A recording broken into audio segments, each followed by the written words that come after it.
Yes. We are live. I'd like to welcome everyone to another episode of Heart to Heart with Bree. It's a special episode with Juliet Nelson, and it is mental wellness.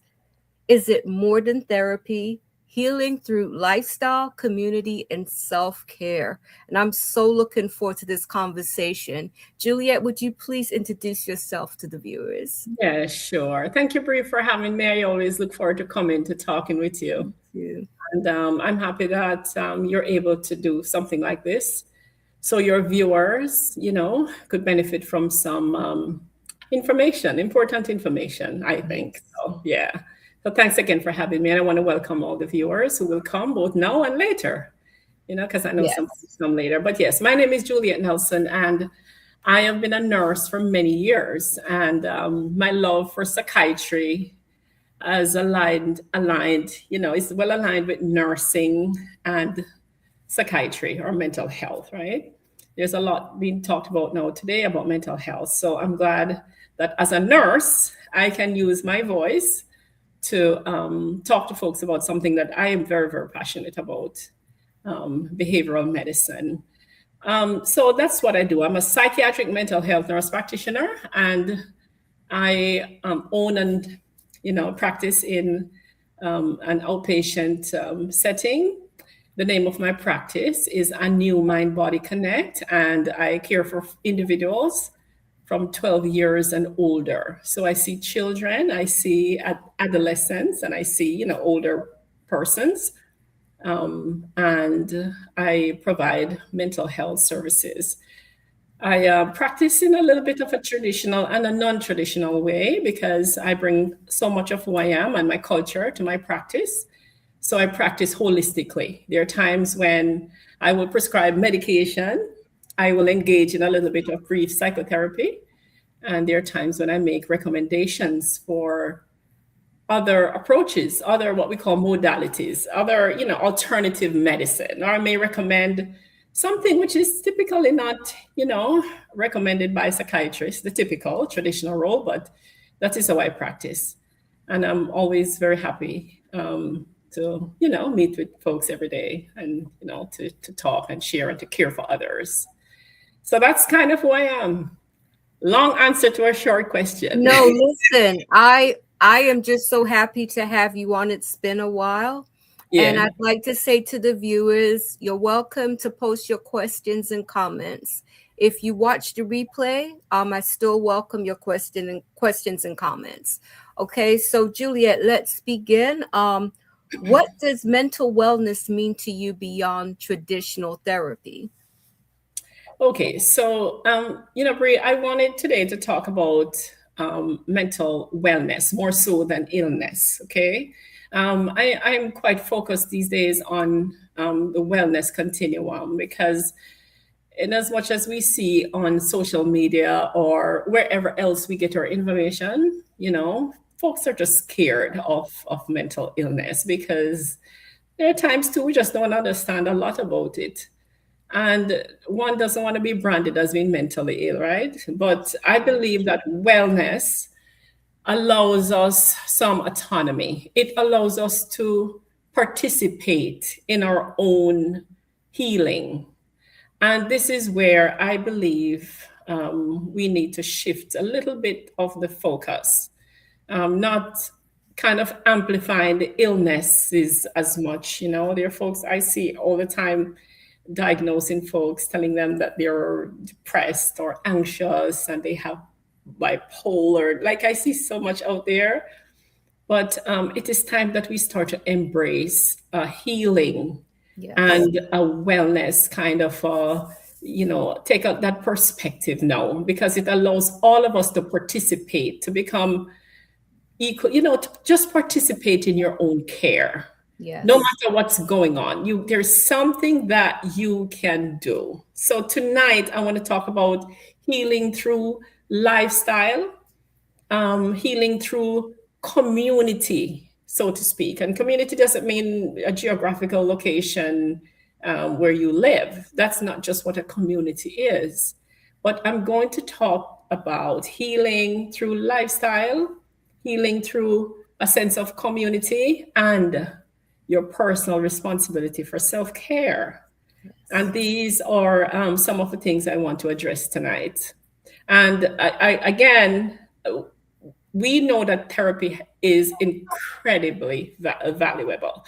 And Bree and listeners, I can't tell you how much um, our lives, can change because tapping into therapy and finding an amazing therapist, someone who understands what we're going through and may not have that lived experience, but someone who we can relate to, a trained professional. I'm not talking about sister, brother, auntie, cousin, mommy, and daddy.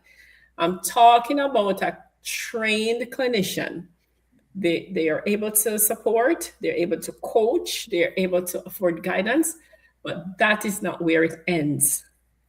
You must also participate in your own care. And that is where, again, lifestyle comes in, sense of community comes in, and self-care. And not just that too, Brie, but after one is, for those who have chosen to see a therapist, once you've seen a therapist, that is not the end point. A therapist is just, again, the beginning of that wellness journey. So doing some homework and doing something in addition to what the therapy is doing is critically important. And Yes. this is they have to go together. Yeah, I definitely agree with you on that. Now, why is it important to look at mental health from a whole person perspective? Well, we have to look, there we have a body, right? The head has its role, the hands, right? Your stomach, and look, I'm a nurse, so I can talk about the human framework, right? We have to think about wellness as a whole person because each one of us have different, we all have different concerns. There is no one shoe that fits everyone. The things that I may be struggling with are not the same things that you're struggling with. So we cannot use the same, right? We cannot use the same approach. So we have to take a look at what's really going on, the whole person. And if you guys have been to, my YouTube channel, which is One More Step to Wellness, I talk about those key areas of health that we must pay attention to, which we must pay attention, which are called the 8 dimensions of wellness. So wellness is not just one thing, and that is why we have to look at it in a holistic way. We have to say, for example, you're struggling right now with some anxieties about your finances. Well, it's not the same struggle like someone who's having a difficult time because they just got a diagnosis that has a physical way about it, right? So we have to take a look at the true picture. Like, where are we? What is it that I must address right away to help me get back on the road to healing? Not everyone has the same concern. So this is why I believe taking a look at the whole perspective is important. And I'm going to go over those 8 dimensions of wellness again, because those are really important. Yes. Remember, we talk about physical health, right? This is where you must pay attention to what's going on physically. Are you keeping up with your medical appointments? Are you going through a difficult time with any kind of new diagnosis? Are you dealing with any of these chronic medical conditions, diabetes, hypertension? What's going on physically? So your physical health impacts your mental health. What about loneliness? Are you dealing with loneliness? Are you having issues connecting with community, or just establishing meaningful and purposeful relationships? Personally, even just for myself, I am now focusing on my social health. Why? I've raised 3 amazing kids and they're all grown up now. And my last little one just left home.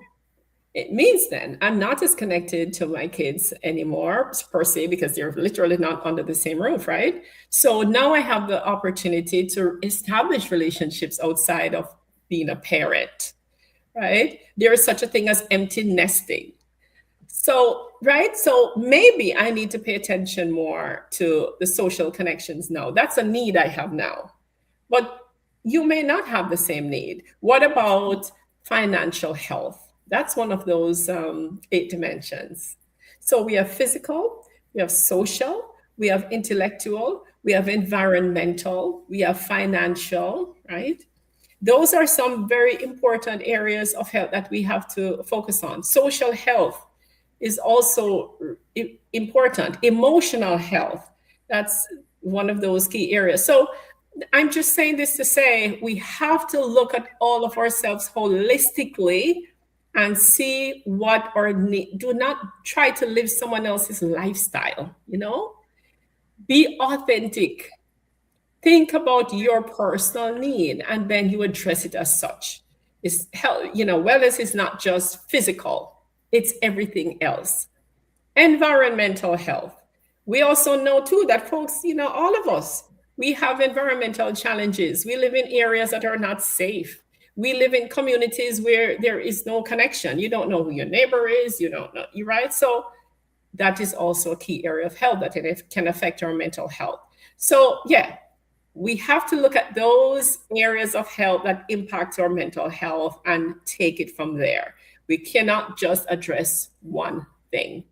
There are things that we must look at in collaboration. Spiritual health is also a key area of health that we have to look at. Look, I know not everyone believes in perhaps the same God that I believe in, but we cannot eliminate from our lives our spiritual health. We need to be connected to someone greater than ourselves. Life is difficult and days are heavy. Prayer, right? Such a thing. Meditation, however you practice that spiritual, whatever it is that you do. But look, we know that these are important. We cannot just move forward in life doing just one thing on a single continuum. So this is what holistic health looks like. I like that approach. As you were naming each of them, and I was thinking about how could I apply these to my life? Because I know that I see a therapist every week, and I think that's I see that as an investment in myself, but I know that really I need to get moving again. I need to, start working out. And I know that's important. And I feel very unbalanced right now because I'm strong in the spiritual area, Uh-huh. seeing a therapist, but the other areas that you mentioned, I see where I could be strong in those areas. So I'm very glad that you mentioned those. Mm-hmm. Now, Mm-hmm. so now let's talk about how are lifestyle and emotional health connected. Well, so we know that there's some small incremental changes that we can make in our life. And again, like I say, there's no one approach that suits everyone, right? Times are hard, and sometimes we're even having, some real issues that, it's just probably sometimes unique to ourselves, right? But when we think about our emotions, it's something that you cannot live separate from an emotion. And we have to name that emotion. Here, when we think about behavioral medicine, right, we are a three-pronged creature. It is how you think, right? So your thoughts, right? It's your emotion and or your behavior that makes you human. And if you can also look at it, look at your five senses. You know what they are, right? Hearing, seeing, taste, touch, I think smell, right? Mhm. There are some things that make us profoundly human. And when you think about how you think, what you feel with your heart, and what you're doing, it's something that we must notice. We kind of just go through life and we just, we take it for granted. But when you start feeling a certain way, it has the potential to cause you to act a certain way. And it has the potential for you to think a certain way. We say this is what we call, scientifically, the cognitive, emotional, behavioral triad. The three things that make us who we are. Now, let's think about our emotions. Sometimes we're feeling some emotions and you don't even know where that emotion came from. But it may have started with a thought, something that you just kind of think about, and then you start feeling a certain way. And if you're unable to process that thought, if you're unable to kind of rein in your emotion, give it a name, am I sad? Am I feeling overwhelmed? What is it? Name the emotion. And when you think about that emotion and the potential for it to cause you to do some stuff, then you must find a way now to implement a lifestyle coping skill or approach to kind of counteract that emotion. So, in other words, if you're feeling sad, right? If you're that's an emotion. How is it connected to lifestyle? Well, think of it this way. If you are just feeling sad and overwhelmed, first you have to know that it's sadness, and you need to know that it is just the feeling of being overwhelmed.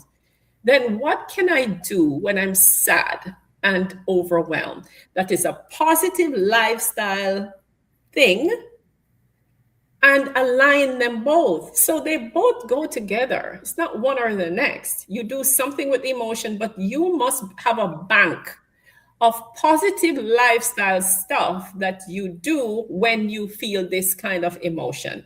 That's how they're connected.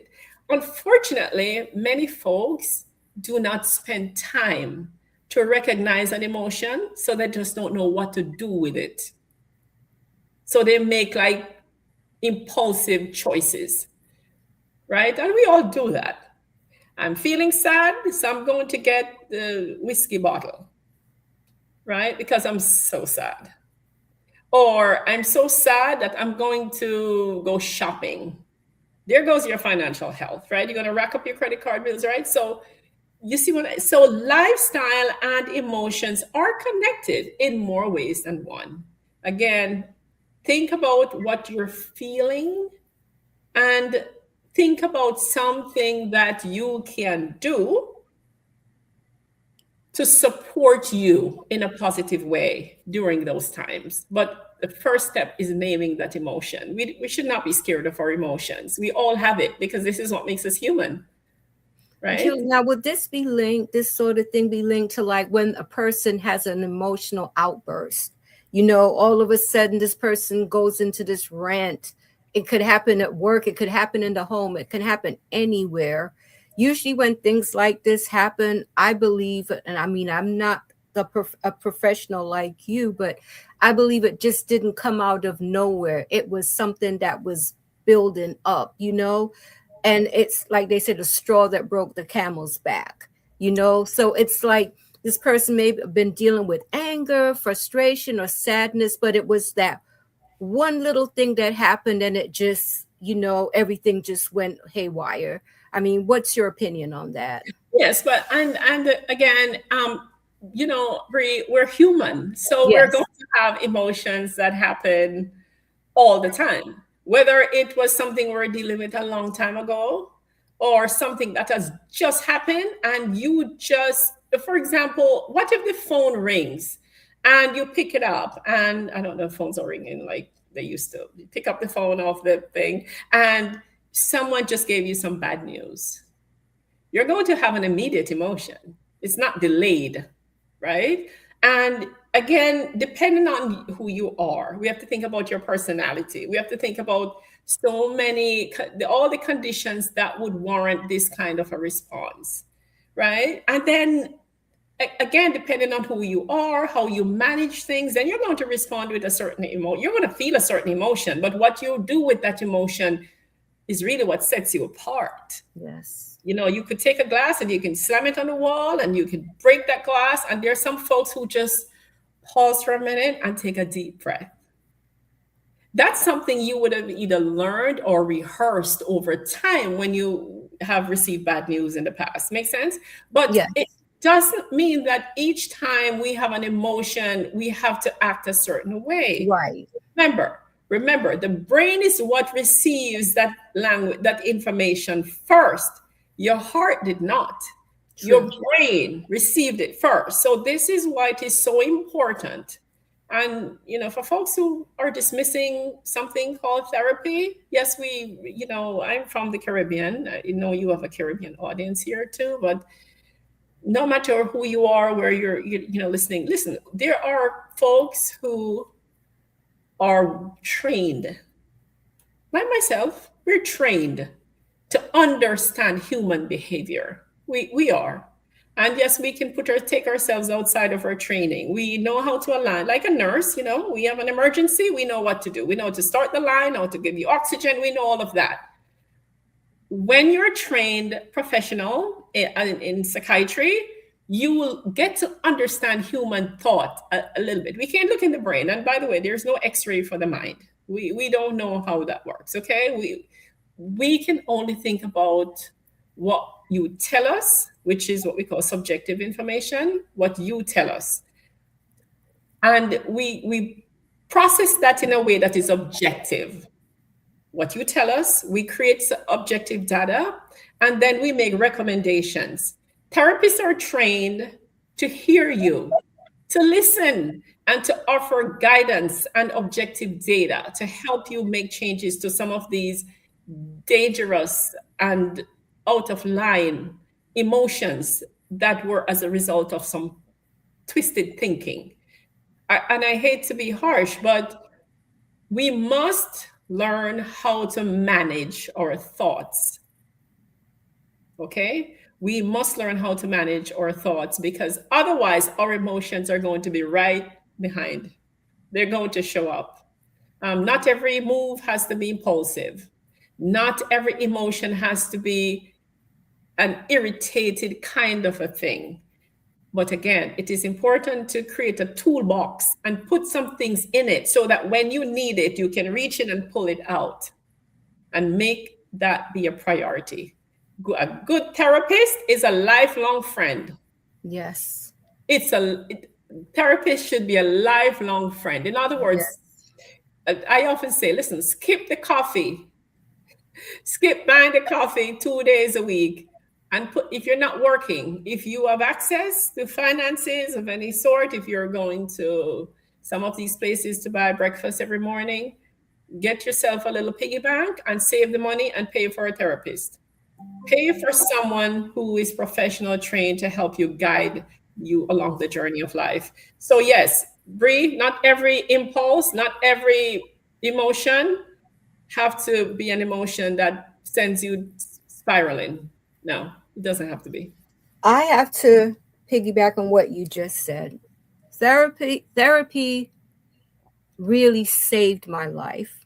Mm. And I'm so thankful that I see a therapist. I've been seeing my therapist every week. You Mm-hmm. know, I've had the same therapist for 10 years, and I went through a period where I wasn't seeing her. But for the past couple of years, I felt it was time to go back, because it's like, when you've gone through depression or things of that nature, you can feel when you're slipping. And I think it's important to make that call when because you know what I've learned over the years, Juliet? Yeah, you can call a friend, you can call your mom, you can call whoever, but I would prefer to speak to a trained professional when it comes to certain matters, because I realize that the help that I get from a therapist will be more productive in my life, because I can definitely look at myself from years ago to myself today. I'm not telling you I'm a perfect human being, but I am not the reactive person that I was before. And therapy has really taught me to handle my emotions in a more productive way. And it's really helped me to stay grounded. Yes. And it's been very helpful. And I'm telling you, it was a therapist that took me through the loss of a child, through going through a divorce. Mm-hmm. There are traumatic things that happen in life. Yeah, you can talk to a friend and cry to a friend, but there's nothing like dealing with a professional. So for those who are like, why should I invest in a professional? I'm telling you, it's an investment in yourself. I had to put that in there, Juliet, because I don't know why so many people are resistant to the process, but personally, I would definitely say it's worth giving it a try. Yeah. Now, Yes, uh, and go ahead, go ahead. yeah, and not that, look, Bree, it's hard to convince. It is. There's a saying that goes like this: you can lead a horse to water, but you Yeah, you cannot. can't make them drink. Yeah. You know what that means, right? Let me tell you Hmm. something, Bree. We weren't raised in the Caribbean. We just don't have those resources. We never understood it long enough to even know that it's a thing, right? Yes. But I often say maybe we could perhaps say not a therapist, but a coach, like a life coach, Hmm. because and I say to some of the most successful folks in life, whether you're an actor or a sports player or something, we all need a coach, right? They play a good game because someone taught them, the strategies and Yes. how to, right? You go to a basketball game or a soccer game. There's a coach there somewhere behind the Yes. scenes, right? But let me just say this because I just looked up a couple of things from my Okay. resources. There are over 50 or so different forms of therapy. I'm going to go through this really quick. Don't We rush. Don't rush. Don't rush. Don't we rush. have, yeah, when we think about therapy, like how could we be resistant if we understood the powerhouse behind some of these therapeutic approaches? Some of the great minds, listen to this. There is a form of therapy called prolonged exposure therapy, person-centered therapy, gestalt therapy, existential therapy, logotherapy, interpersonal therapy, relational therapy, family systems therapy. I mean, I could go 50 of them. Look, cognitive behavioral therapy, Alderian therapy, Jungian therapy, psychodynamic therapy. Okay. EMDR.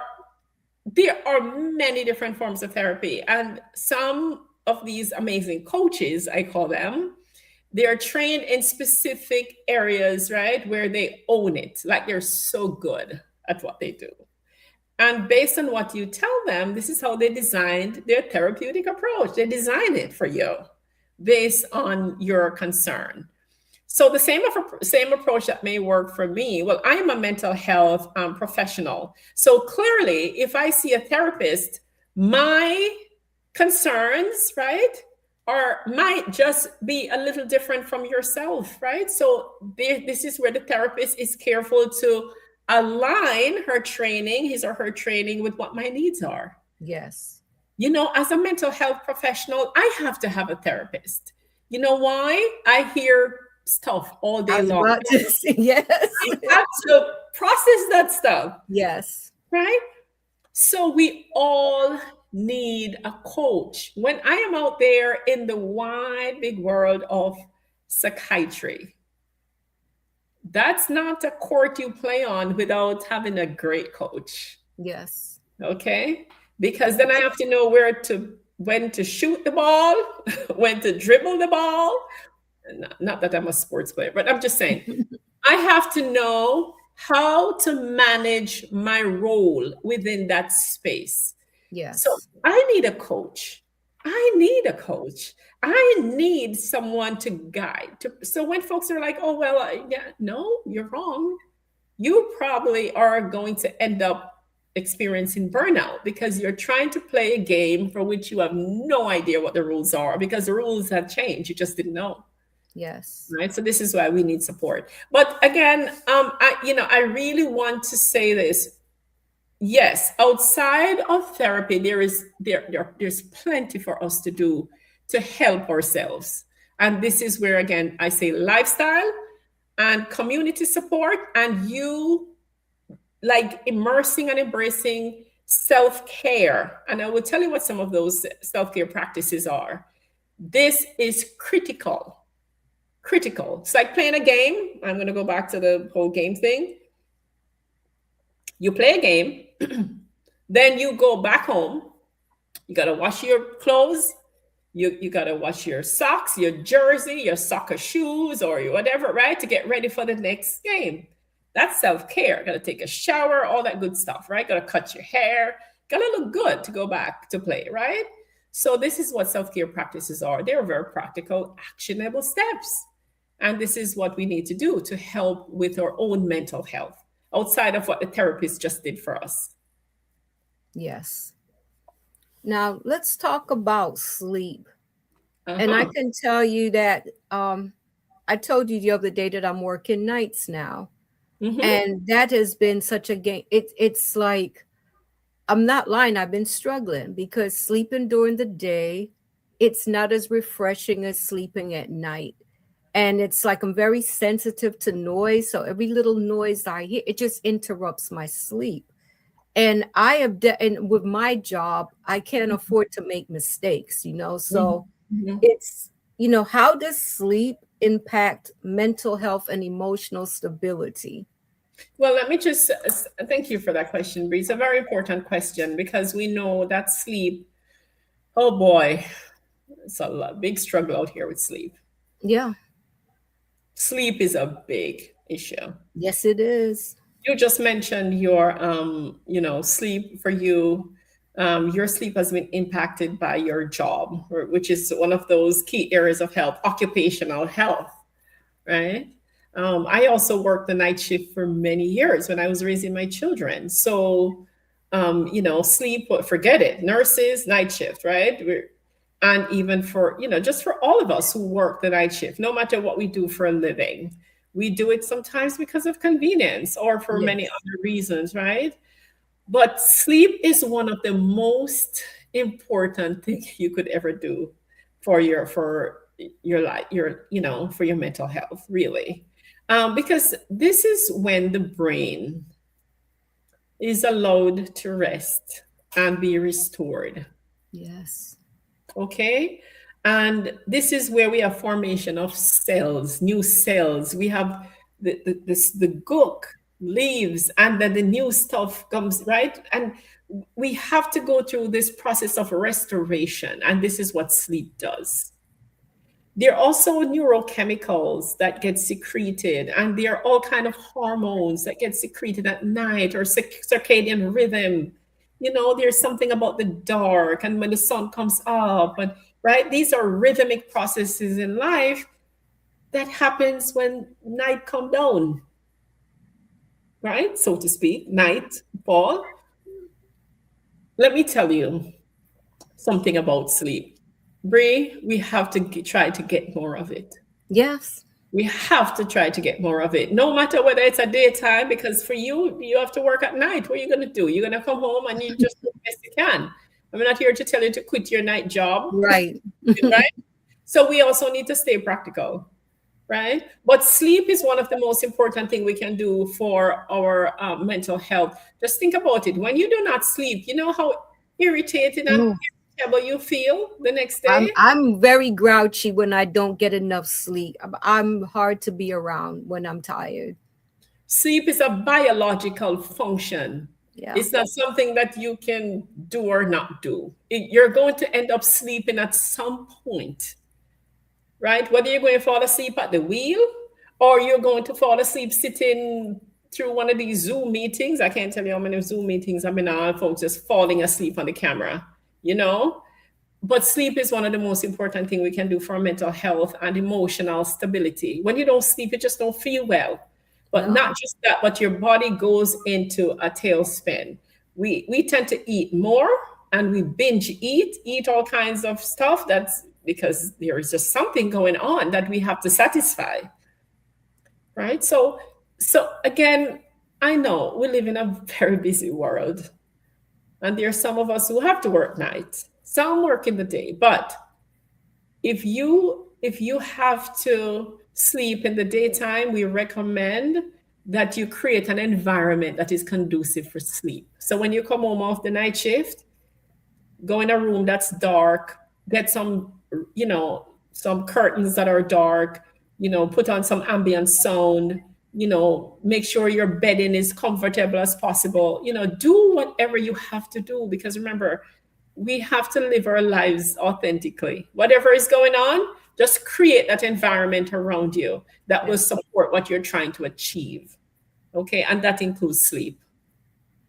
And I want to ask you this because there are some people and they say I'm a hustler and I got to get mine. I got to do this. I got to do that. And I've heard some people talk as if sleep is optional. Like, you know what? They, as long as they're making the money, you know, sleep will come later. And I'm thinking sleep from the grave, it's like, it's important.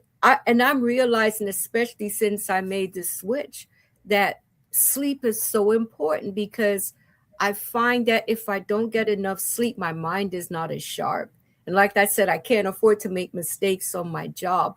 You Right. know, I'm not in the best of moods, but it's like my body just does not feel the same. It's like I just don't feel balanced. Yeah. So yeah, sleep is so important. Yes, and we know that sleep, there's going to be what we call cognitive slowing. You don't Yes. your response time is going to be delayed. You can't Yes. think straight.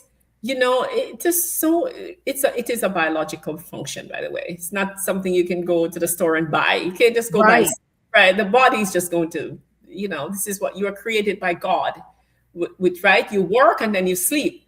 The sun comes up and the moon comes out, right? There's a reason for that, right? And our Yes. bodies follow that natural harmony. So that is what sleep is. It follows, it has, there is quite a bit of spirituality about sleep too. It's a Yes. spiritual, right? So there's something about it. It's not something we go purchase because we're rich, so we can buy sleep now. Doesn't work that Right. way. Always Right. go, we need It's sleep. so important when when I hear stories of people that fell asleep behind the wheel, and you think of things it could have been avoided if it's just about taking the time to get enough rest. I mean, I'm so glad that you mentioned all of this about sleep, because it's I'm going to try even harder to get the amount of sleep that I should, because I feel the difference in my body and I don't like feeling the way that I do. So that's Yes. sound advice. Yes, yes. And sleep is a miracle of itself, honestly. Yeah, It is a miracle. You go to sleep, and let me tell you, you go through so many different layers of sleep. If we were to really think about it, we go through so many layers of sleep that how could it not be a biological, spiritual right. thing? So when we talk about hustling and that kind of talk, it's just empty talk because It's it's not. true. It's true. I agree with you. I agree with you. I agree with you 100%. Yeah. Now we're gonna talk next. We'll talk about nutrition. What role does nutrition play in mood and mental wellness?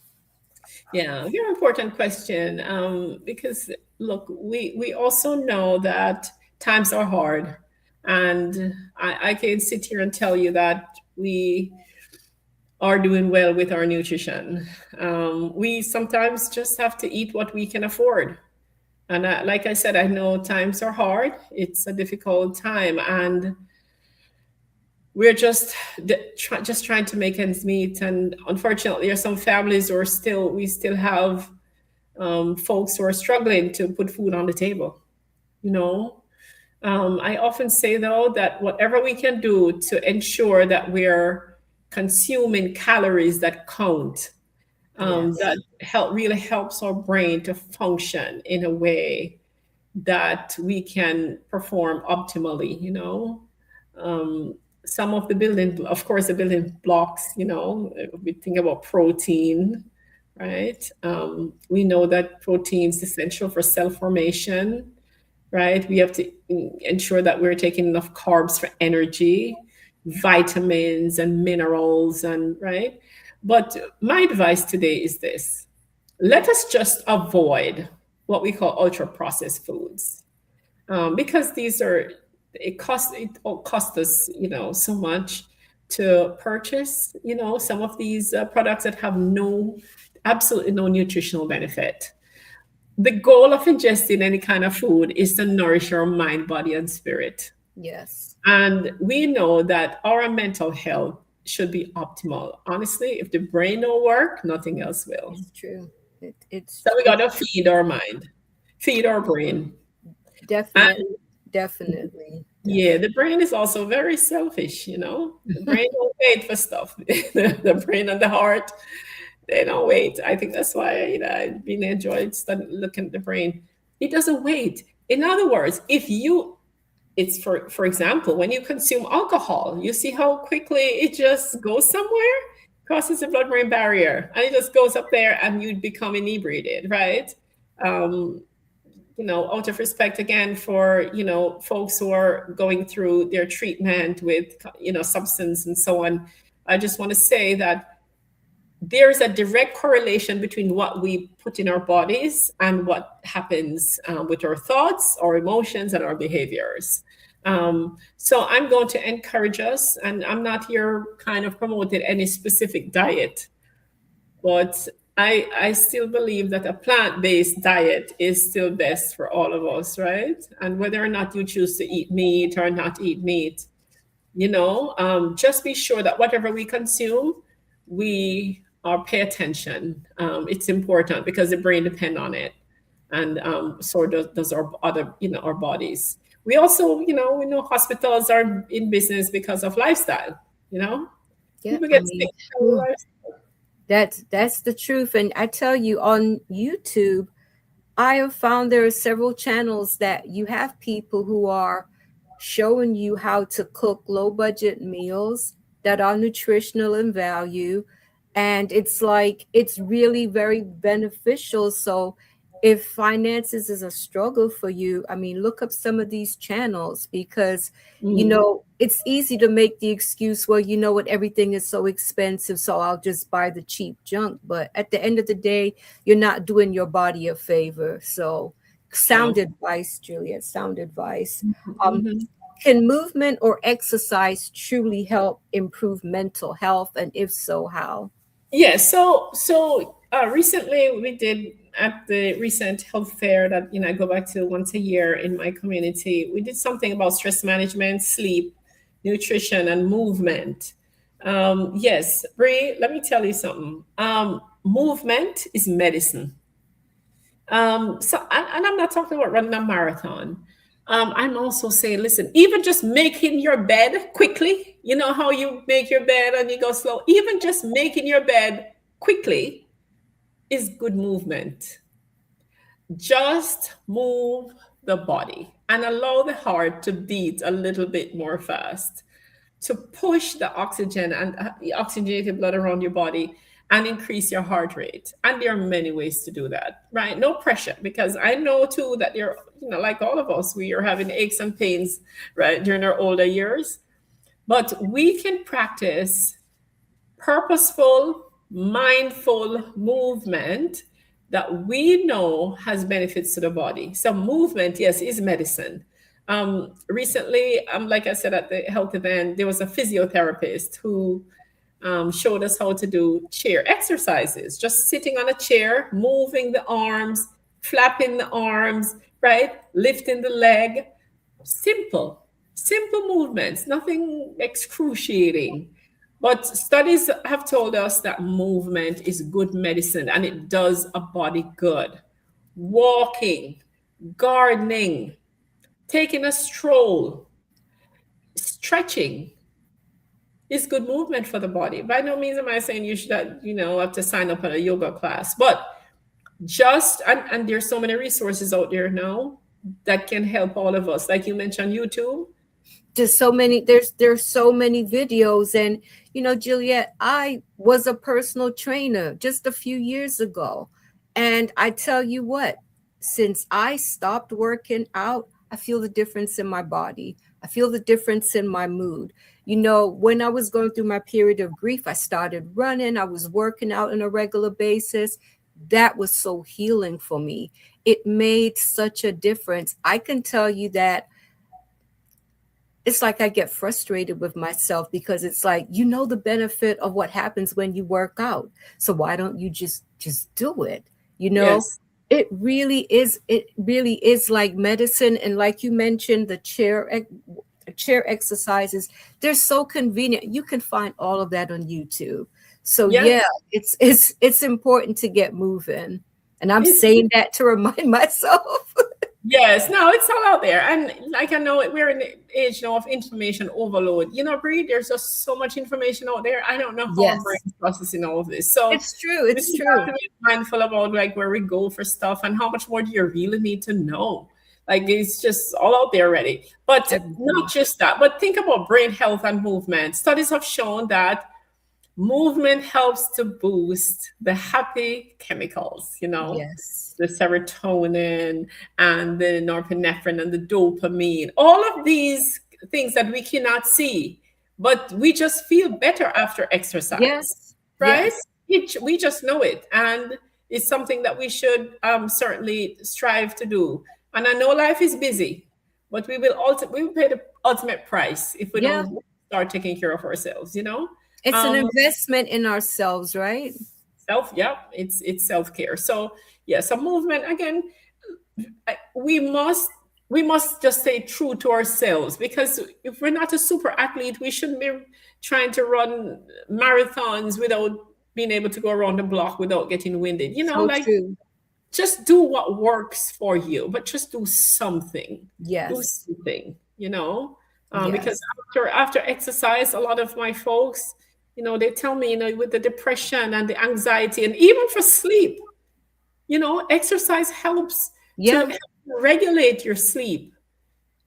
So those are some things that we can do. Again, there's a lot of information out there about stuff, but we don't have to go the extreme. Right. Just one little incremental step at a time. Yes. Yes. Yes. That would make such a difference. Now, what are some simple daily wellness habits that support emotional balance? Simple daily habits. I often say start your day from a place of peace. Simple.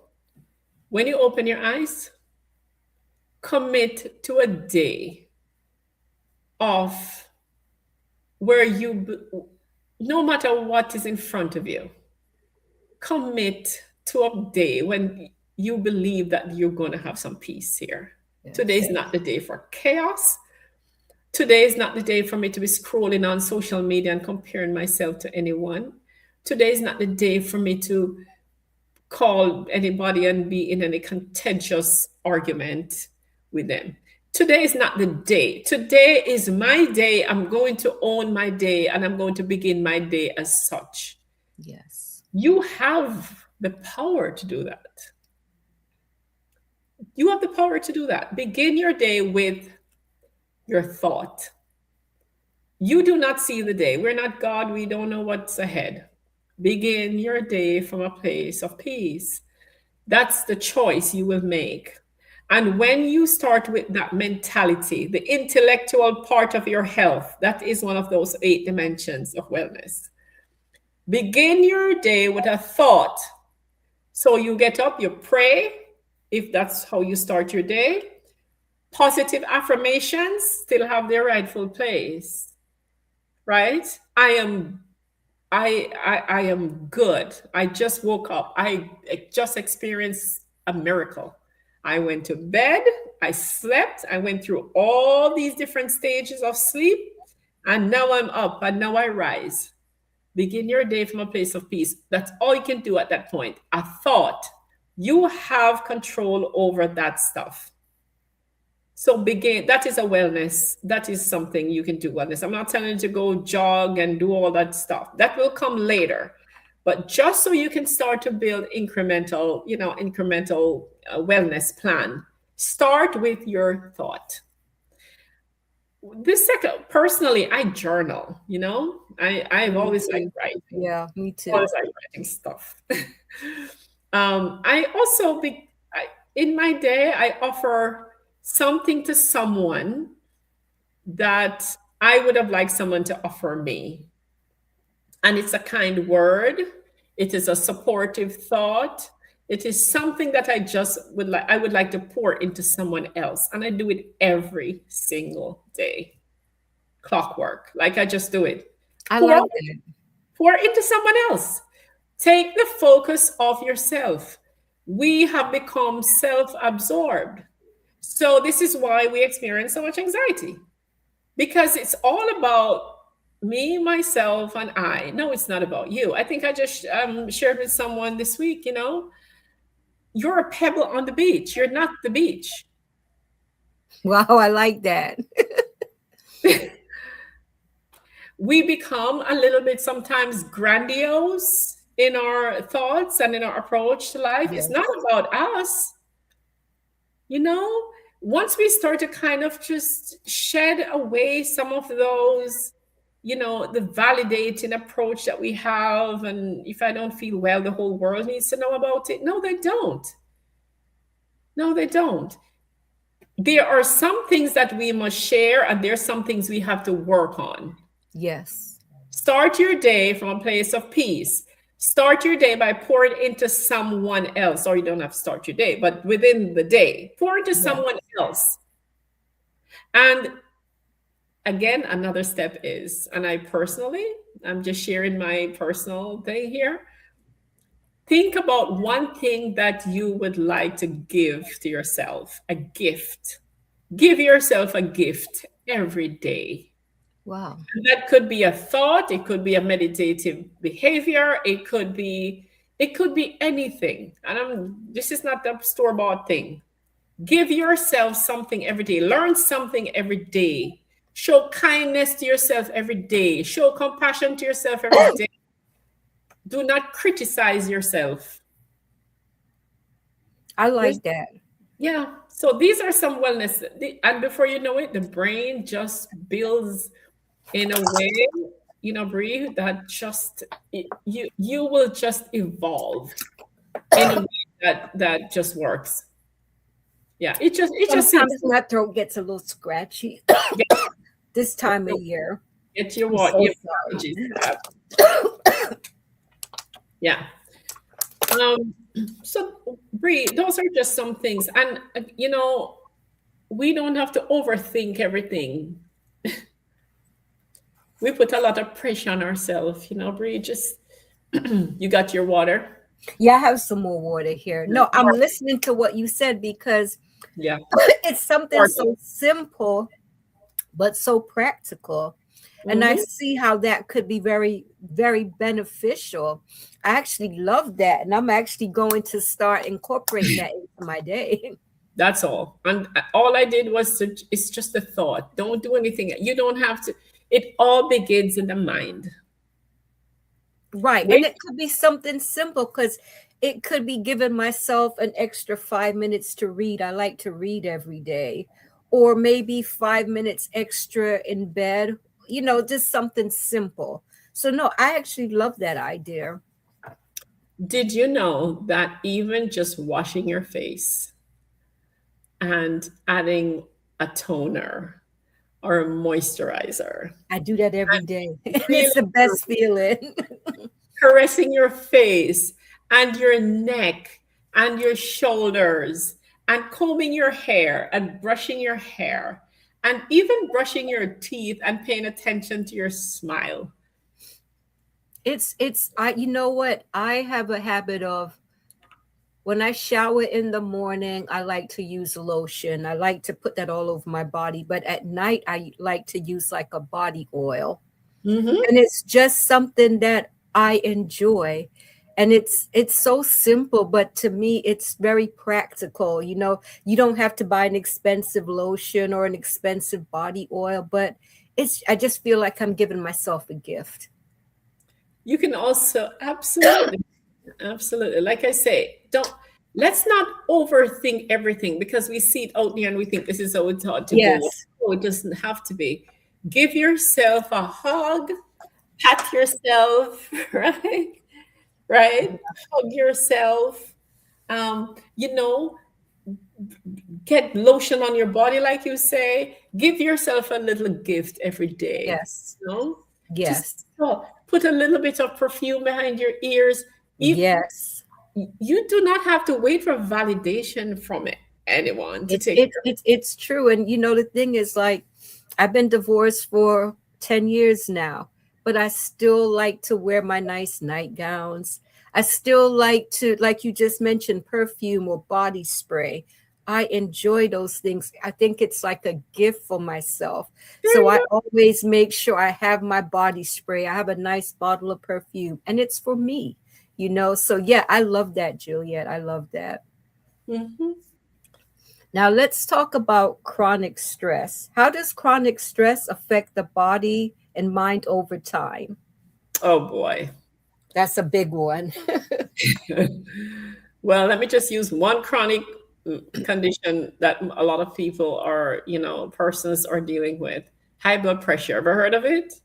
Oof. It's out there. We've never had to prescribe as many, blood pressure medicine as I don't know what our foreparents did to manage blood pressure, but, high blood pressure, it's a real issue. Look, we know that it's a chronic health condition.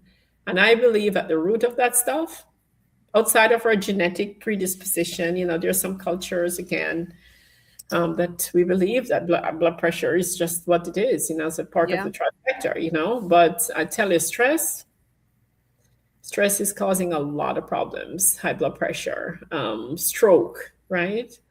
Um, Untreated issues, diabetes, uh, high cholesterol, right? Stress is always somewhere in that equation, you know. And stress shows up on our lap from many different places. Yeah. Stress. We live in a very stressful world. Stress Right? at home, stress at work, back home, more stress. Yeah. Yeah, yeah. And when you think of it, if we were to quietly sit in our own little corner of the world, wherever we are, because stress is not just in America, stress is all over Everywhere. the place, right? Yes. It is, again, it starts with our brain. Sometimes we just think our way into stress. Yes. That's what I think. I could be I wrong. agree. I agree. We worry and we just worry, and then we come back and we worry again, and then we worry more, and the worry won't leave us. And not just that, we don't eat well. We worry and then we can't sleep. And we worry again and we don't move. We sleep on the couch, we eat, we sleep, right? And before you know it, diabetes type 2. And then the cholesterol is high. And then the food, we order in the food. Something no Yeah. one cooks anymore, no one's planting anymore, there's no activity, right? So wherever you are, part of the world, stress is a thing. There's environmental stress, there's occupational stress in your workplace, in your house, in right? So just saying, stress is everywhere. It has become commonplace. So what do? We have to take a moment to figure it out and Yeah. see how best we can make adjustments to our lives. Is it that you're lacking sleep? Well, go to bed. Do the best you can to get some sleep. Turn off the television. Leave the politics alone. I'm not saying everyone watches politics, but I'm just Right. saying if the television is what keeps you up past midnight, maybe it's time to sell the television. I don't know. Right. Not trivialize anything, but maybe you want to take a walk instead of watching the evening news. Just take a walk. Maybe I don't know, but look, we study. So I'm a nurse. That's what I do all day long, and not just that. I've always endorsed a really, practical, actionable lifestyle. It just makes sense though, because anything else just doesn't feel right. But you kind of know yourself. And if you Yes. realize that you're coming under a lot of pressure, take a look and see where we could perhaps make some small changes because stress will take you out. And I That don't want is to so end on true. that note, but it will. It just You will. know, it's recently I've been hearing about a couple people that they just dropped dead pretty much, and it's like, first thing that comes to my mind when I hear things like this is it's stress. I always think about stress and, you know, Juliet, how many people would when you really think about it, a lot of people hold their stress in, they just internalize things, they don't talk about what's going on with them and they just hold on to it. What would you say to people who are really stressed out and they're keeping it in, they don't feel comfortable talking about it? would you think that maybe a therapist might be able to get them on the road, like give them ideas of things to do to reduce their stress? Bree, that would be great in a perfect world. We'd pick up the phone, go on psychologytoday.com, and you'll probably see Juliet, and then you call Juliet and say, I just found you on psychologytoday.com. I'd like to make an appointment to talk with you. In a perfect world, that would be ideal. But I know, Bree, that it doesn't work that way. So would you say talk to someone? So I would say if you're part of a community, maybe a trusted friend or a church person, if you're a church person, someone who's a confidant, someone who will hear you out. There are also a lot of resources, out there. And I'm not saying that you should go hunting for resources, but yes, you have the internet now, you have the YouTubes, you have books. I still believe that books are important, you can still read. There are also journals. You can write all that stuff and then share it with someone. So there are some options, but a therapist, a trained professional, is able to provide that guidance you need. Prayer also works, your spiritual health.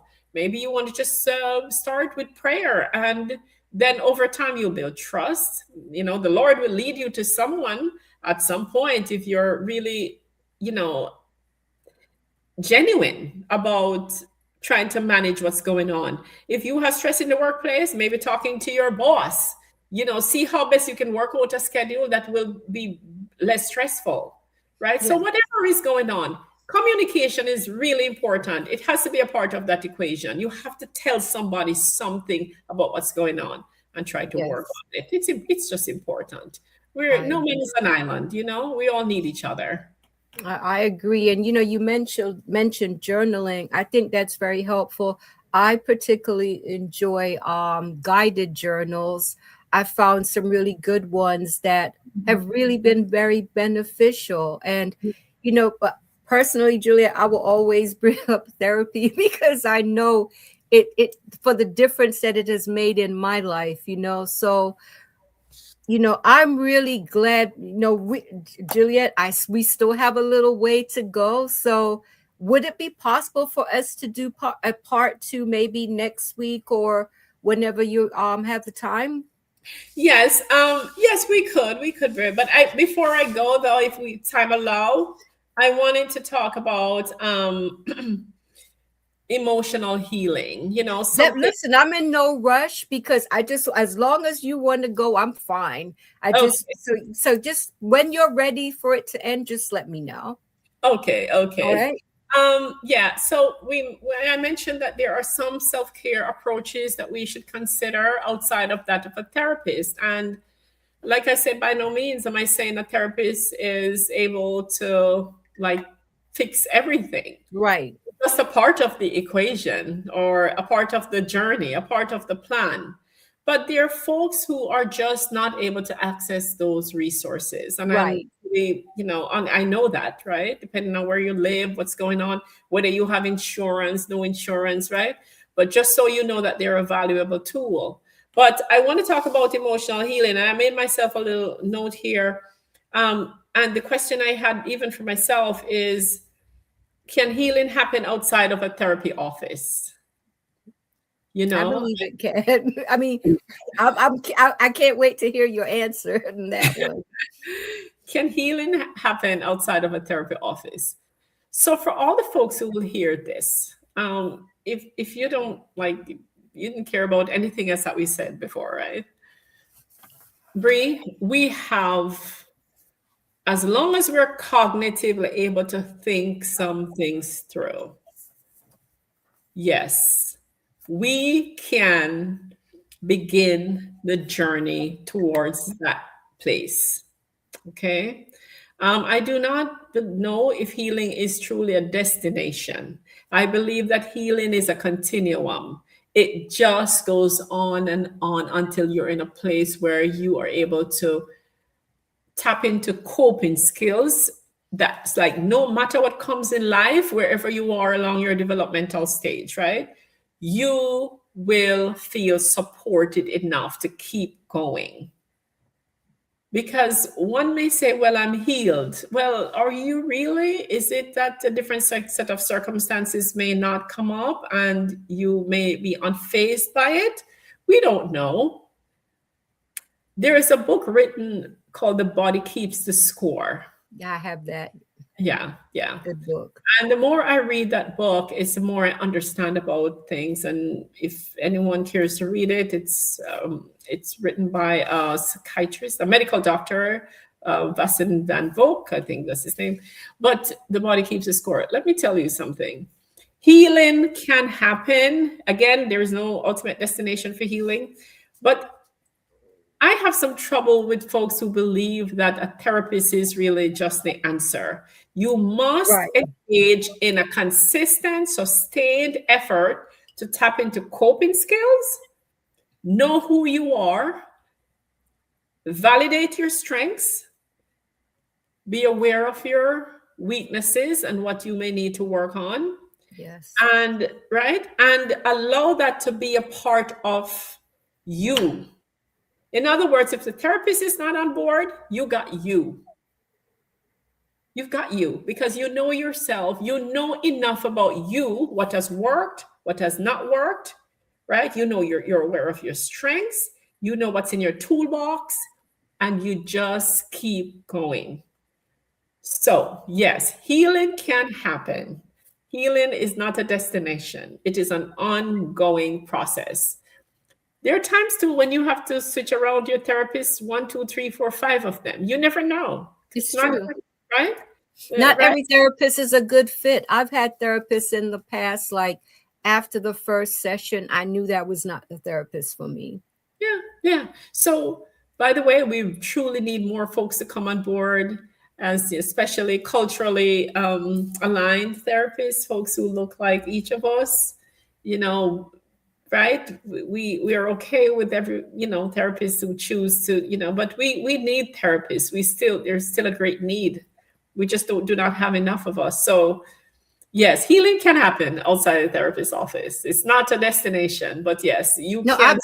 and I love that question because I told you I've had the same therapist for 10 years, but I went for years without seeing her. But during that time, there were things I had to do to keep myself going. And I was glad to know that there were other things I could do because I didn't want to become dependent on the process. But through books, through my journaling, at the time when I was still working out a lot, they kept my mind clear. So yeah, I really love that question, Juliet. Now, I would like to ask you, why do people often feel guilty about prioritizing themselves? It is, that has to be a very reflective question here, Brie, because it just depends on how we feel about ourselves, Yes. Some folks just do not believe they deserve much more than what they're given. And over time, depending on where we come from, our backgrounds, our previous history, some of the experiences that we've had over time, some folks are having a very hard time even accepting a gift, Which is sad. Which is sad. Yeah. There's some folks who you give a compliment and they find it even very hard to accept it, They do not believe they're deserving. And unfortunately, they do not see it as something that needs to be worked on. So, but it begins with who you are, who you think you are, who you believe yourself to be, and how you feel about yourself. Again, too, there are some folks who may not be able to practice self-care because they just do not know what that means. They're probably, it's just difficult. It begins with the mind. It just depends on how you feel about some things. And many claim to be very busy, right? I'm busy, can't do much of that. You invite folks out and you want to hang out a little bit. There's no time. And it's not that there is no time now, but there's never any time. So you reach out again another 2 months, 3 months, and never any time. So self-care I'm not sure how folks feel about self-care and what it means. but I think I may have shared a few examples. Just even touching your own skin by moisturizing your skin, keeping it clean, smelling good, wearing good clothes, right? Just, taking a little bit of a walk around the block. Self care is also about getting good sleep. So those are Yeah. just little things. But again, you believe that you may not deserve as much as you give yourself because of, again, your personal perspective on who you are. Those things happen, unfortunately. And But that's very unfortunate. I used to believe self-care, like if I went to get my nails done, I saw that as self-care. As time has gone on, it goes deeper for me. What I found for myself, Juliet, was that for a long period of time, I realized I didn't have love for myself. And there was a feeling of unworthiness, mhm, just like, I just did not feel worthy of love or anything. But that's not my perspective now. And I hate to know that I even felt that way about myself. So I feel sad for people who feel that way about themselves, because I think it's a game changer once we realize that we're worthy of, I'm not saying to overindulge, but we're worthy of love and good things. I mean, and of treating ourselves well. I'm really hoping that the viewers will really stop and think about think about this, because I think it's a game changer. I really do. yeah, and we're not talking about costly Right. things, Nothing costly. It's the right? basics, right? Just the Even if we basics. start with our own bodies, just start with your Yes. own body because it's yours, right? We're not talking about going to do crazy stuff, right? That you cannot, you know, Right. put a dent in your financial health. I am just saying, even look, even as parents, sometimes, we go to the store and we have young children, and instead of picking up a little thing for yourself, you're like, my baby needs Pampers. So I'm going, right? Right. Or that extra outfit for a kid because you feel like you just don't want to buy that blouse or this pants or a belt. I'm just saying. But it's time that we say, you know what? I'd much rather put that oxygen mask on my face first before I Yes. put it on anybody else. That is a concept we don't get until we go on the aircraft and they say, listen, if you see that thing Yeah. drop from the sky, put it over here first before you start to put it on your child. Yeah. It's something we have to like condition our mind to kind of sort It's of. and it's sad, but it's Julia, I found something as simple as a bubble bath. Sometimes just getting a basin and putting, soaking my feet, just to relax. But it's just taking that time to give myself a facial. There are things that are not that expensive that you can use for these things. Mhm. So it's like, do you think that you're worth $10 or whatever it is? I mean, come on, we have to do these little things to indulge ourselves sometimes. Yes, yes. And, especially like I want to just say, for busy parents, because I know Yeah, how it is. You're picking up your kids at school, you're running your household, it's a you're lot. probably juggling job. It's a lot. A self-care practice could be even while you're in the car, be sure that you have maybe a smoothie or something. Like make sure Yes, that you have something packed just for you while you're sitting in the pickup line for your kids. yes, We also, I have to think about caregivers, right? We have to think about them. They're folks who are caring for their aging parents and or someone in their family, a child who has, yeah, it's a lot. illness. Yeah, yeah. It's So a lot. find something that works for you, something that you are at the forefront for the even for this moment, and busy professionals like myself. A self-care practice for me is, Bree, believe it or not, getting to bed early, at least twice or so a week, like really early. And I make sure that my environment is well aligned with almost spa like. It just has to be. It's just Yes, my way, right? It has to have an ambiance of relaxation. yes, A self-care practice for me is that I go to a salt room. I yeah, go in a while. I'm not sure if anyone's familiar with what a salt room No, is. please. I was about to ask you, what is that? Yeah, there are times when I find that my allergies are so high that, and I choose not to use the nasal stuff. So I go to a place called a salt room where I go into a room that's all salt, Oh, right? wow. Yes. So it really helps to clear my sinuses. Now, how Yeah, long do you stay in that room? 45 minutes. And how often do you do this? I do this at least once a month.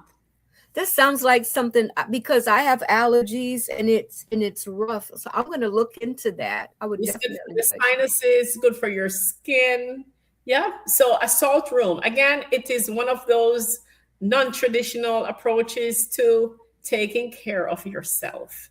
Once a month. My kids have given me that for Mother's Day gift, and I've always just loved that stuff. So again, it's well worth it. It's well worth it. So some folks do a manicure, a pedicure. Look, just put yourself on the calendar. Put yourself on a literal calendar and make sure that you know that you're going to stick to it. No matter what, you're going to stick to that stuff. So those are self-care practices. Doesn't require anyone else to participate. It's just you, yourself, and you. Do your thing. You make a So date, you make a date with yourself, you know that you're yeah, going to, that's what I do like every other Friday. It's like, okay, I know you want to sleep, but you're getting up to go get your nails done. there And you go. it's worth it to me because I feel good when I'm leaving the nail salon. And it really helps me mentally. For some people, they may like, really, but yes, it does, because I know I did something for myself. Yes, yes. And and again, the narrative needs to be, this is my moment. This is for me. Nothing will prevent me now from getting this done. I am relaxed. I am calm.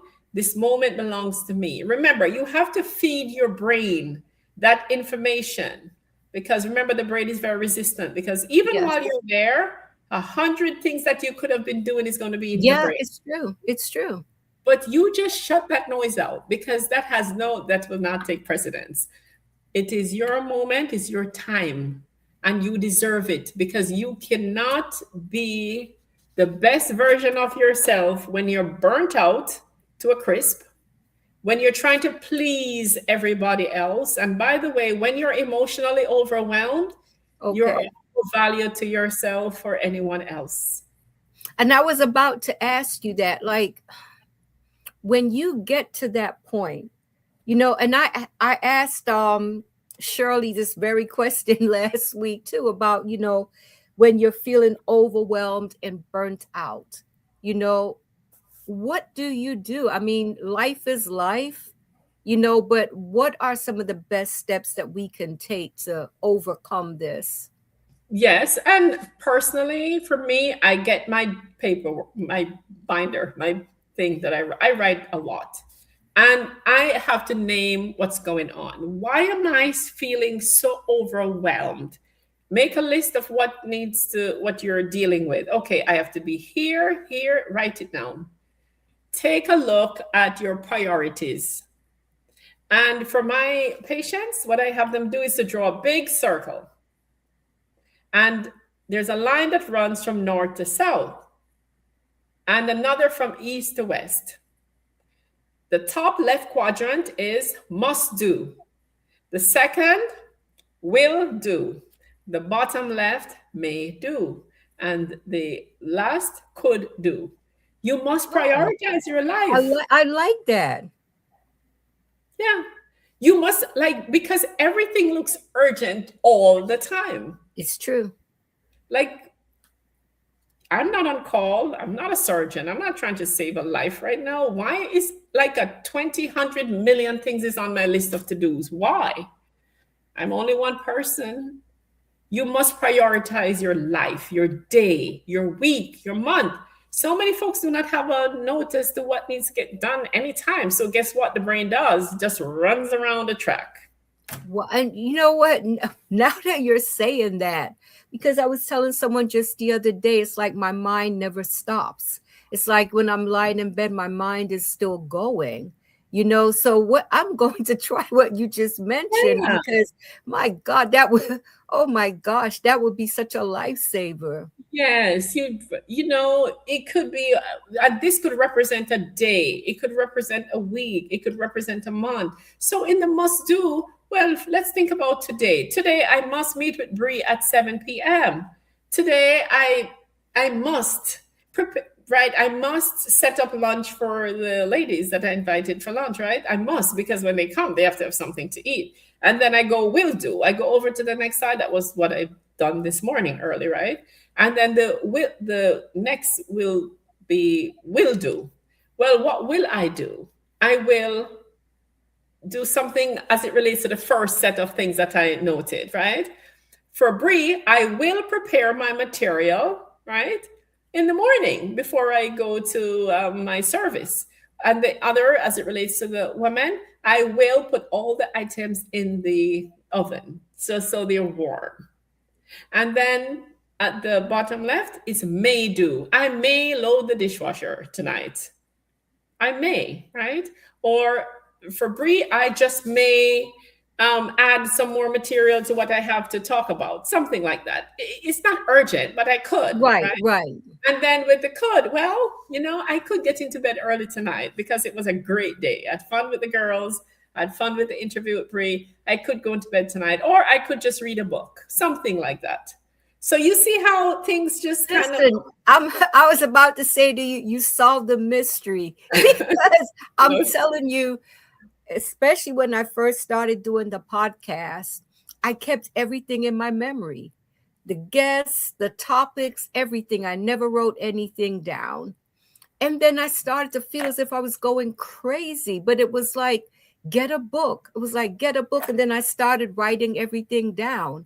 And yeah, it made such a difference. But now, this list that you just mentioned, oh my gosh, that yeah, that will make things even easier because my I have to keep telling myself my brain is not the computer that I think it is, trying to yeah. store all this and information it because works a it's lot, overwhelming. especially for my little kids here, with the ADHD. Well, we all have some Yeah. form of this attention deficit. We have to take it out of our head, take it out Wow. of there, because get some pretty books. Go to the dollar store, get all the books, Man, I, $1.50. I I have a book that you know what I like my pretty little notebook, so I have an extra one. That Yeah. was what I'm going to use for that. Yeah, Wow. yeah. Do it you can practice it just for a couple of days and see how it goes. And you can do it for the week. Let me see what I must do this week. Must. Let me see what I may do this week. Let me see what I will do this week. Let me see what I could do. Could do is our leisure stuff. I had a great day. I could read a book, or I could just make a quick phone call. I could talk to a friend. Those are could do. That's a part of the reward pathway.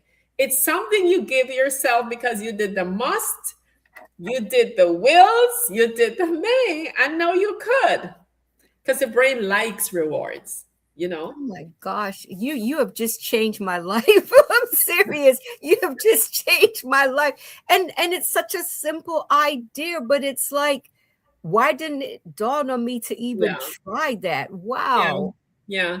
And like I said, I put it in a circle for the kids, but you could do it on a page at a time, but just find ways that work for you. I want to tell you, many times we complicate stuff and we are so overwhelmed because we think Really. we got to do it all. It doesn't have to be that way. Not all of this stuff is not urgent. We just need to put it in its I'm rightful so place. glad you said that. Fakita, thank you so much for tuning in. And you know what? You're late, but you can always watch the replay. There's a lot of great Yeah. information. So Oh, I'm hoping that you'll take the time to watch it. But no, Julia, honestly, something as simple as that, I mean, it will definitely change my life thank you. because, like I said, I've been storing so much information in my brain, work stuff, the podcast, everything. And it gets overwhelming. So, yeah, just doing the book for the podcast was a big change. But applying that to every other aspect of my life. Oh my gosh, you have Yeah, just changed my life for but real. I'm and I'm so That is amazing. So let me ask you this. I have a couple more questions for you for this. yes, and then yes, sure. I'm open to another couple questions, and then I know I'll be happy to do part two. Listen, like yeah, because listen, I was about to say you can't leave me hanging, and we need part two. We need part two. So, why is community support so important for mental wellness? And before you answer that question, I went through a period of maybe about 5 or 6 years where I stopped attending church. I was just doing everything from home, spending time with God in my own way. Mhm. And when I went back to church, I was amazed at how they embraced me, because I got to the point where I was so comfortable with, I was isolating, if I'm to be honest. But I told myself I prefer my own company. I didn't really want to be around anyone else. I was peopled out from dealing with people at work all week. I needed time for myself. But I found, for me, being back in the community, it just did something for me. It was uplifting. And I realized that, what, community is important. You may not want to be around people all the time, but there is something about being around your church family or being around your friends so I'd like you to talk about, community support. How important is it? I'm learning the value of it now, but yeah. Yeah, thank you for sharing that, Brie. I appreciate it. I think I may have started out by, talking about, lifestyle and community is an important aspect of healing. Okay, no man is an island, and contrary to what we believe, hey, we talk about being introverts and all that good stuff, and being extroverts. Yeah, that's just one part of the dynamic of who we are. We all have introversion and extroversion, with ourselves, right? There are times when I just don't want to be around folks, and there are times when you're like, you know what, I need some company around about now. But every human being wants to feel a sense of belonging, and Yes. we also, there is something about being validated. If you've ever been in a room and it's like no one even knows you're there, it's not a good feeling. It does something to our human psychic. It's rejection is also another issue. But when I talk about community, we're talking, and again, I think I mentioned earlier that community is not the geographical location. That's not what we're talking about here. It's belonging to something and somewhere in space and time that makes us feel human, right? It just allows us to feel that we belong, a sense of belonging. The grand theorist that talks about the sense of belonging.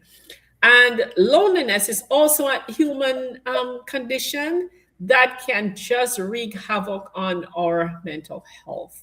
Yes. Loneliness, it is just one of those things where it has the potential to cause significant decline in our Yes. mental state. So a sense of community buffers us from that stuff. A sense of community is buffering. In other words, you may not have to want to be around everybody all the time, but you also know where to go to find it when you need it. Yes. Yes. That's also important, right? Because lest we think we need to be in the middle of everything all the time and be the center of attention and all that stuff, that's a whole nother thing. Yes. But knowing where we need to go, Brie, when you need to call someone, whether it's from your church or from your past life in your where you grew up, or your right your like a group you have online, or whatever, that's community. That's community. This is what keeps us socially connected. Social health is also one of those 8 dimensions of wellness. We have to look at what we're doing socially to stay connected to a greater whole. When we go back to the therapeutic space as a therapist, we say group therapy helps Because what happens, you realize that there is universality and generalizability of all the things we go through. We're not alone. We're not as unique as we would like to think. If you are experiencing grief, chances are you're going to meet someone who is experiencing grief too.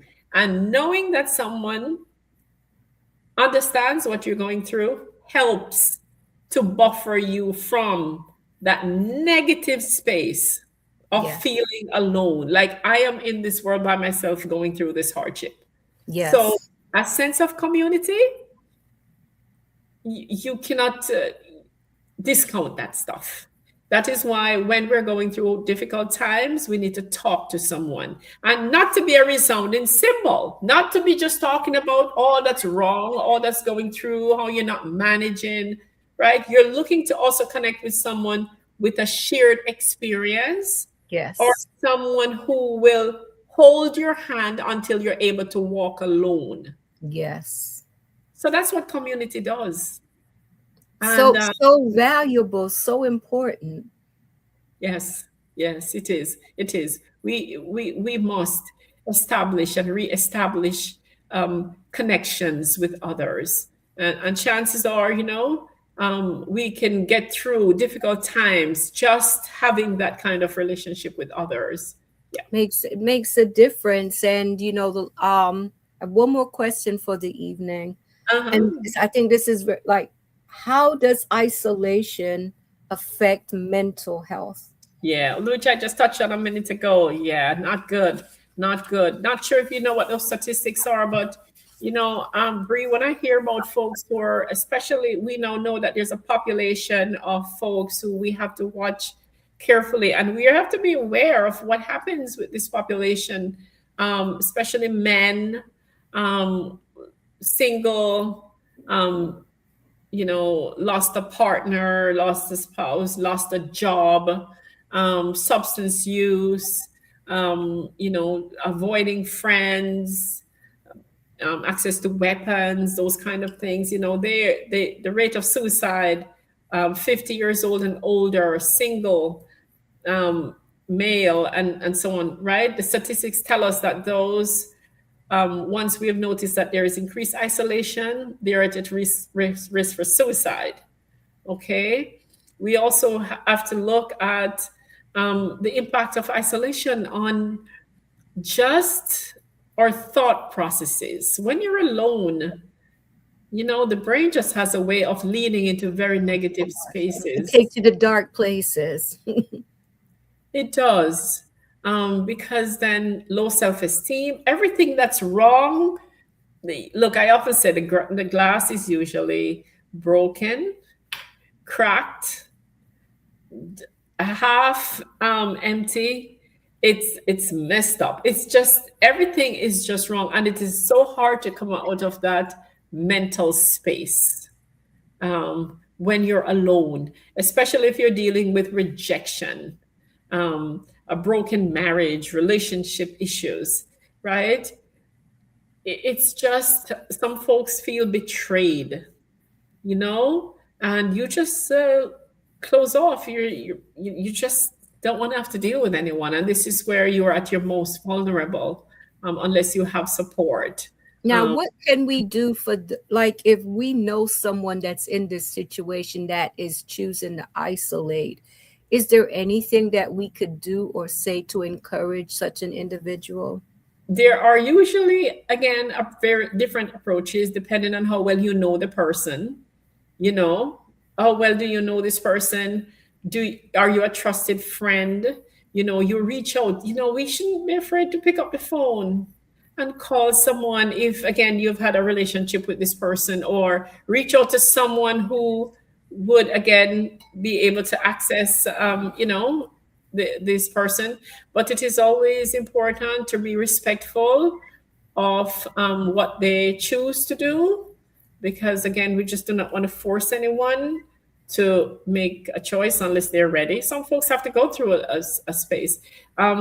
There are some folks who isolate themselves. They take themselves off the social media space. You can't reach them because that's a deliberate choice. But we have to also respect folks' autonomy. But we must know too that, it is something that we should do. Reach out to those we know are going through difficult times if they would like to be helped. Not everyone, Brie, unfortunately, would like to be helped. Just so you know, and that's a different. That's true. And that's that, you know what, that is difficult. I remember a few years back where I just went off social media, changed my phone number. It's like I was just grieving so hard and just wanted to shut the world out. And I just focused on work. And it was such a difficult time for me. But thank God for my spiritual life. That's what I believe kept me afloat. But, Mhm. and deep down in my heart, I know if I hit a low point, there are some trusted people that I know I could call. They may not hear from me on a regular basis. I believe I could call you. There are other people that I know that I can call, but it's like you said, it's a choice. It's a choice. And it's really sad because some people, when they've made that decision to shut the world out, it's really a difficult thing to try to penetrate that wall. Yes, yes, it is. Brie, in addition to that, there is a point too where when we believe those persons have the tools now that they need, we must allow them to use those tools to support Yes. themselves in a way that where they can. Sometimes we often say, look, although this person may be isolating, I believe that based on the support that he or she has obtained over time, they have the resources. They know where to call. They are able to make some decisions now they wouldn't have been able to make, if it was some time gone by when they did not understand what they needed to do. So we sometimes have to trust those who are going through a difficult time, to allow them time to kind of, in isolation, start to kind of build strength in their wings to fly, right? Yeah. Because we cannot be helicopter rescuers all the time, right? Not everyone needs our That's true. It's support. draining. It's draining. Yeah. Yes, and it's recurring, right? So we have to say, look, with what he or she has been through, or that this person has been through, I believe that they're way more equipped now to make choices based on the resources that they were given. So we have to just assess those situations. But if you believe that there's someone who is at risk for self-harm, or maybe, whether it's suicidal or homicidal ideation, we must call for help even without their permission. Okay. There's a potential, yeah, we must call for help and let the authorities know that we believe that this person, and wellness checks too are also Okay. allowed. Yeah. Okay. Okay. Wow. Yes, thank Juliet, you. you gave so much great information. I'm really looking forward to the second part of this conversation. And I just feel honored that you would come on this platform to share your knowledge with us. And I'm so thankful. You. You're welcome. It was a pleasure being here, Bree, and I look forward to coming back and talk again. Bree, mental health, it's something that I hold dear to my heart. I often say, were it not for the grace of God, there goes I. We never know. Life is very difficult. Days are heavy, and I believe we all have a responsibility to help each other. And this is what I've chosen to do, and I intend to do that by God's grace. So thank you again for having me, and I am grateful that your listeners decided to come here tonight. And even if they did not come tonight, they will come, and I hope that. Trust me, those who are meant to listen, they will hear it. Now, Yes, will you be able to come back next week at the same time, or do you want to look at your calendar?